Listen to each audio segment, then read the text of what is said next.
में आपका स्वागत है। चलिए कुछ क्वेश्चंस को देखते हैं। बिहार और उड़ीसा के नए राज्य की स्थापना कब हुई थी? आंसर है 22 मार्च, बिहार दिवस 1912। आपको पता होना चाहिए कि 22 मार्च को हम लोग बिहार दिवस मनाते हैं और 1912 में बिहार, उड़ीसा और झारखंड एक साथ बन गए थे बंगाल विभाजन के बाद, 1905 के बाद। आपको पता है कि 1936 में उड़ीसा अलग हो गया था और 15 नवंबर 2000 झारखंड बन गया था। किसने बिहार के प्रथम गवर्नर के रूप में पद ग्रहण किया? आंसर है जय रामदास दौलत राम, जो कि राज्यपाल हुए थे। और राज्यपाल क्या होता है? राज्य का पहला व्यक्ति होता है। भारत सरकार अधिनियम के अंतर्गत केंद्र में द्वैत शासन कब लागू हुआ था? आंसर है 1935। 1935 में के अधिनियम में बिहार में विधानसभा एवं विधान परिषद के लिए क्रमशः सीधे सीटों की व्यवस्था की गई थी। 152 विधानसभा के लिए और विधान परिषद के लिए 30। अगला क्वेश्चन है कि अप्रैल 1936 को बिहार एवं उड़ीसा नाम से दो पृथक राज्य कब बनाए गए थे? तो आंसर 1936 में। बिहार में प्रथम विधानसभा का चुनाव कब हुआ? 1937 में। श्री कृष्ण सिंह सीएम थे और मंत्रिमंडल में से उन्होंने 1939 में इस्तीफा भी दे दिया था। अगला क्वेश्चन है कि बिहार विधानसभा के प्रथम चुनाव में महिलाओं के लिए कितनी सीटें आरक्षित थी? आंसर है 4। तो कौन कौन से? सामान्य में 70, ठीक है, और मुस्लिम जो है 39, और एससी अनुसूची के लिए 15 सीट और एसटी के लिए 7 सीट। प्रथम विधानसभा चुनाव में कांग्रेस को कितनी सीटें प्राप्त हुई थी? आंसर है 98 कांग्रेस को और मुस्लिम लीग को 20 सीटें, और कांग्रेस बहुमत में था तो इसलिए कांग्रेस की जीत हो गई थी उस समय। और किसे बिहार विधानसभा चुनाव के बाद प्रधानमंत्री नियुक्त किया गया? आंसर है मोहम्मद यूनुस को। पहले क्या होता था? बिहार में प्रधानमंत्री होते थे, उसके बाद क्या हुआ? इन्होंने इस्तीफा दे दिया, तब जाकर श्री कृष्ण सिंह को मुख्यमंत्री का पद दिया गया। पहले प्रधानमंत्री होता था बिहार का, उसके बाद से श्री कृष्ण सिंह के, जो कि वर्तमान में अभी कौन है? नीतीश कुमार है। तो सबसे पहले कौन थे? श्री कृष्ण सिंह, और उनसे भी पहले कौन थे? तो वो प्रधानमंत्री के रूप में थे, मोहम्मद यूनुस। 20 जुलाई 1937 को किसके नेतृत्व में बिहार में पहली बार कांग्रेस की सरकार गठित हुई? तो आंसर श्री कृष्ण सिंह। किसे बिहार विधानसभा का प्रोटेम स्पीकर नियुक्त किया गया? आंसर है सच्चिदानंद सिन्हा। इन्हें संविधान सभा का अस्थायी अध्यक्ष कहा जाता है। इन्होंने ही सर्वप्रथम बिहार विभाजन की मांग की थी। अगला क्वेश्चन है कि बिहार विधानसभा का प्रथम अध्यक्ष चुना गया था? आंसर है राम दयालु सिंह को। बिहार विधान परिषद की प्रथम महिला सभापति कौन थी? आंसर है राजेश्वरी देवी। प्रथम विधान परिषद के पुरुष सभापति कौन थे? आंसर है राजीव रंजन प्रसाद। श्री कृष्ण सिंह के सरकार ने कब इस्तीफा दिया था? आंसर है 31 अक्टूबर 1939 को। और 1946 ईस्वी के बिहार विधानसभा चुनाव के बाद मुख्यमंत्री कौन बने? तो फिर से श्री कृष्ण सिंह ही बन गए थे, और अप्रैल 1946 में ये बन गए थे।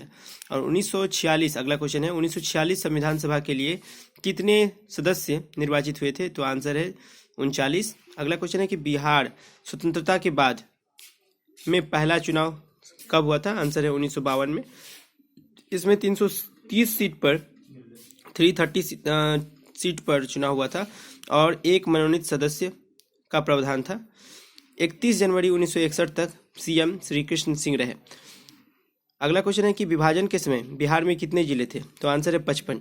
बिहार में 37 और झारखंड में 18, दोनों मिला के हो गया 55। एक जिला बाद में बना, जो कि अरवल के रूप में जाना जाता है। यह 2001 में बना और वर्तमान में अभी 38 जिला है। अविभाजित बिहार में लोकसभा सदस्यों की संख्या कितनी थी? आंसर है 54। बिहार में वर्तमान में राज्यसभा की कुल सीटें कितनी है? आंसर है 54। बिहार में 40 सीट और झारखंड में 14 सीट, टोटल 54 सीट। अगला क्वेश्चन है कि बिहार में वर्तमान में राज्यों विधानसभा की कुल सीटें कितनी हैं? आंसर है 243, सामान्य 204, एससी 38 और एसटी के लिए 2 और 1 इंडियन एंग्लो। अगला क्वेश्चन, लेकिन अभी ये सीट खत्म कर दिया है इंडियन एंग्लो का, आप ऐसे चेक कर लीजिएगा सर्च करके। और वर्तमान में बिहार विधान परिषद की कुल सीटें कितनी हैं? आंसर है 75, 27 बिहार विधानसभा, 6 शिक्षक, 6 स्नातक, 24 स्थानीय प्राधिकार और 12 मनोनीत राज्यपाल। बिहार वर्तमान में बिहार के राज्यसभा की कितनी सीटें हैं? आंसर है 16, लोकसभा की 40 सीटें और राज्यसभा की 16 सीटें। कौन सरकार का अंग है? तो विधायिका, कार्यपालिका और न्यायपालिका। अगला क्वेश्चन है कि राज्य का संवैधानिक प्रावधान कौन होता है? तो आंसर है राज्यपाल। अनुच्छेद 153 से लेकर 162 तक राज्यपाल के बारे में बताया गया है। किस अनुच्छेद के तहत एक व्यक्ति 2 राज्यों के राज्यपाल हो सकते हैं? तो 153 अनुच्छेद के अनुसार, और 155 जो है राज्यपाल की नियुक्ति का प्रावधान है। अनुच्छेद 155 में राज्यपाल की नियुक्ति राष्ट्रपति द्वारा करने का प्रावधान है। राज्यपाल, अगला क्वेश्चन है, राज्यपाल के अधिकारों का वर्णन किस अनुच्छेद में है? तो आंसर है 153 से लेकर 162 अनुच्छेद में। याद रखिएगा, संविधान के लिए अनुच्छेद के अनुसार राज्यपाल के वेतन भत्ते में कटौती नहीं की जा सकती है। अनुच्छेद 158 से 158 3 क में ऐसा वर्णन है। कौन सा अधिकार राज्यपाल को प्राप्त नहीं है? तो सैन्य संबंधी, यानी कि सेना वाला कोई भी अधिकार उसको प्राप्त नहीं है। मुख्यमंत्री का अनुच्छेद 164 के अनुसार उसके गठन की या फिर उनके पद की गरिमा को बनाए रखा गया है, ऐसा प्रावधान है।